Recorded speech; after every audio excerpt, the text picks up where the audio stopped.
বেশ কদিন ধরেই আমার শরীরটা ঠিক নেই, কখনো কাশি হচ্ছে, কখনো আক্কেল দাঁত উঠছে, কখনো গলায় ব্যথা, গিলতে পারছি না, ইত্যাদি ইত্যাদি।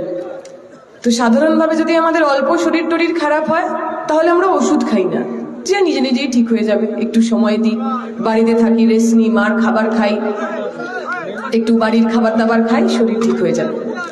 যদি 2-3 দিনে শরীর ঠিক না হয় তখন বাড়ির লোকজন বলে যে না, শরীরটা ঠিক হচ্ছে না, এবার যা একটু ডাক্তার দেখিয়ে নে, ডাক্তার দেখিয়ে একটু ওষুধ টষুধ খা।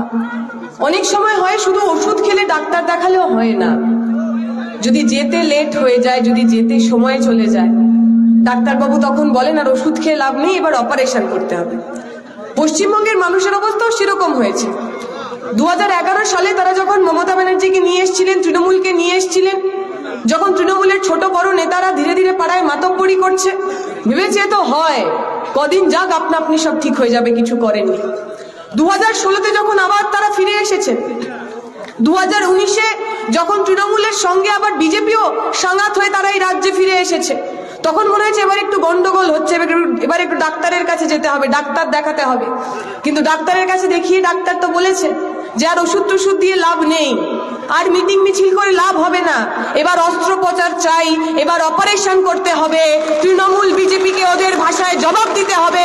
এই তৃণমূল বিজেপি দুই দল 11 সালের পর থেকে, 2014-র পর থেকে একটু একটু করে যারা আমার দেশটাকে, আমার রাজ্যটাকে, আমার ভবিষ্যৎকে যারা বিক্রি করছে। এই ভারত, এই বাংলা সম্প্রীতির ভারত, নানা ধর্ম, নানা জাত, নানা ভাষা, নানা পরিধানের মানুষ একসাথে থাকতেন। 19 সালের পর থেকে প্রতিদিন প্রতিনিয়ত আমাদের মধ্যে লড়িয়ে দেওয়ার চেষ্টা ওরা করেছে।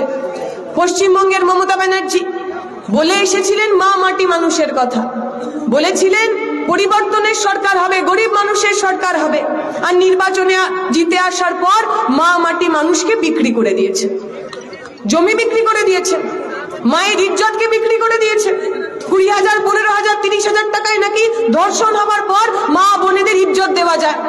মমতা ব্যানার্জিরা যা যা বলেছিলেন, নরেন্দ্র মোদীরা যা যা বলেছিলেন, একটা কথা ওরা রাখেননি। আমরা জিজ্ঞেস করব, দিদিমণি আপনি বলেছিলেন সরকারে আসলে 2 কোটি চাকরি দেবেন, কোথায় সেই 2 কোটি চাকরি? নরেন্দ্র মোদী বলেছিলেন সরকারে জিতলে, ক্ষমতায় আসলে 3 কোটি বেকারের চাকরি হবে, কোথায় সেই চাকরি? নরেন্দ্র মোদী বলেছিলেন যদি নোটবন্দি হয় আমি আর আপনি লাইনে দাঁড়াবো, আমাদের পুরনো নোটগুলো সরকারকে দিয়ে দেব, ব্যাংকে দিয়ে দেব, তাহলে নাকি কালা ধন আর থাকবে না, সব টাকা নাকি ফিরে চলে আসবে। বলেছিলেন প্রত্যেকের অ্যাকাউন্টে 15 লাখ টাকা আসবে। আপনারা যারা এখানে বসে আছেন, এসছে কারোর অ্যাকাউন্টে 15 লাখ টাকা? ছেড়ে দিন, 15,000 টাকা এসছে, 15 টাকাও এসছে। আসবে কি করে? সব টাকা তো অমিত শাহের ছেলের অ্যাকাউন্টে চলে গেছে। 100-150 কোটি টাকার মালিক হয়েছে অমিত শাহের ছেলে জয় শাহ। কি করে জয় শাহ? চাকরি বাকরি করে, ব্যবসা বাণিজ্য করে? কিচ্ছু করে না।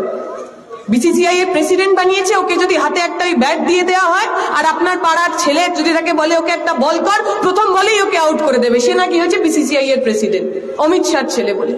এই আমার আপনার পকেটের টাকা, আমাদের অধিকারের টাকা, আমাদের গ্যাটের টাকা, আমাদের হকের টাকা, সেই সব টাকা চুরি করছে তৃণমূল বিজেপি দুজনে মিলে। আজকে কমরেডরা বলছিলেন ওই কলকাতায় বড় নাকি একটা কি সব জনগর্জন নাকি সব গর্জন হচ্ছে। যা গর্জনের চেহারা দেখলাম, ওর চেয়ে জোরে তো আমার বাড়ির বিড়ালটা ম্যাও ম্যাও করে ডাকে। এই যদি গর্জন হয়, ওই গর্জনের চাইতে আমার বিড়াল ভালো। সেই জনতার গর্জন বা জারি চোরেদের গর্জন, যাই গর্জনই আপনি বলুন না কেন, বড় যে চোর, বড় চোরের ছোট সাকরেত। অভিষেক ব্যানার্জি মাইকে দাঁড়িয়ে বলেছেন, আমাদের কথা বলেছেন, বামপন্থীদের কথা বলেছেন যে 100 দিনের কাজের টাকা মানুষ পাচ্ছে না। কেন পশ্চিমবঙ্গের বামপন্থীরা আমাদের সঙ্গে লড়ছে না? আমরা বলছি 100 দিনের কাজের টাকা যে মানুষ পাননি, তিনি তৃণমূল করুন, সিপিএম করুন, বিজেপি করুন, কোন রাজনৈতিক দল না করুন, প্রত্যেক মানুষই যাতে টাকা পায়, 100 দিনের টাকা তারা যাতে পায়, তার জন্য আমরা আন্দোলন করতে রাজি আছি। বামপন্থীরা করেছে কৃষক সভা, এগ্রিকালচার ওয়ার্কার্স ইউনিয়ন, ক্ষেত মজুর সভা, সবাই মিলে আন্দোলন করেছে। আমরা বলছি আমরা গিয়ে আপনার পাশে বসবো, আপনার ধর্ণা মঞ্চে বসবো, কেন্দ্রের কাছ থেকে আমাদের বকেয়া টাকা পাওয়ার জন্য আমরা আপনার সঙ্গে থাকবো, কিন্তু আমাদের কয়েকটা শর্ত আছে। নরেন্দ্র মোদীর কাছ থেকে, বিজেপির কাছ থেকে পশ্চিমবঙ্গের টাকা চাওয়ার আগে আপনার ছোট বড় মেজ নেতারা এই গ্রামে গ্রামে 100 দিনের কাজ পাইয়ে দেব, জব কার্ড পাইয়ে দেব বলে যে টাকাগুলো হাতিয়েছে, সেই টাকাগুলো অভিষেক ব্যানার্জি আমাদের ফেরত দিতে পারবেন তো? এই পশ্চিমবঙ্গের বিভিন্ন এলাকায় আপনার নেতারা যে চাকরি পাইয়ে দেব, চাকরি দিয়ে দেবো বলে লাখ লাখ কোটি কোটি টাকা তোলা তুলেছে, সেই সব টাকা ফেরত দিতে পারবেন তো? যদি টাকা ফেরত দিতে না পারেন, চাই না আমাদের টাকা, দেবেন না টাকা।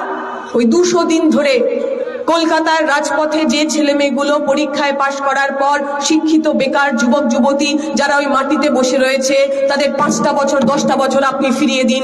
আমরা আপনার সামনে এসে দাঁড়াবো, আমরা আপনার সঙ্গে এসে দাঁড়াবো, দেখি কার কত জোর আছে। চ্যালেঞ্জ দিলাম আমরা অভিষেক ব্যানার্জিকে। পশ্চিমবঙ্গের ছাত্র যুব আমার প্রজন্মের ছেলে মেয়েরা যাদের ভবিষ্যৎটা আপনারা বিক্রি করে দিলেন, 100-150 কোটি টাকার উপর বসেছিলেন ওই পার্থ চট্টোপাধ্যায়। ওই একটা অ্যাডভার্টাইজমেন্ট হতো না আগে, 7 তলা মল পুরোটাই শাড়ি।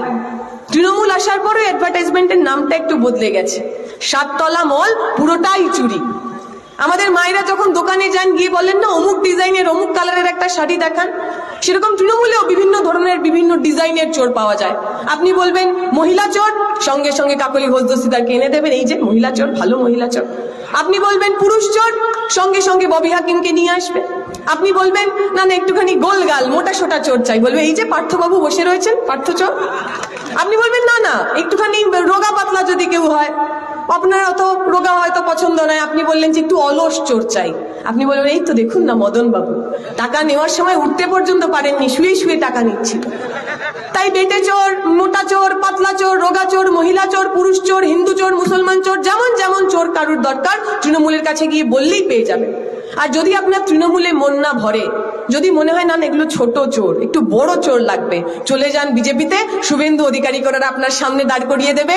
শুভেন্দু বাবুর চেয়ে বড় চোর পশ্চিমবঙ্গে আর কেউ হয়নি। তৃণমূল বিজেপির চাইতে বড় চোর ডাকাতের সাপ্লাই আর পশ্চিমবঙ্গে কেউ কখনো করেনি। তৃণমূল বিজেপি আজকে হঠাৎ করে এসে বাংলার মানুষের খুব দরদি হয়ে উঠেছে।